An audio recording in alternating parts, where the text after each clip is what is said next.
ఏ పూజకే పువ్వు రుణమై పూసిందో కాలానికే తెలుసగా ఆ కాలం కనుమూస్తే కలగా చెరిగేది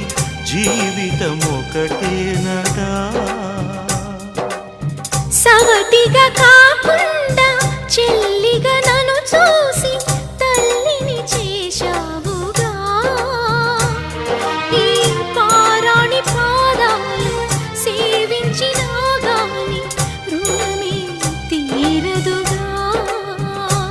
ఇది కలకాలమై ఉండగా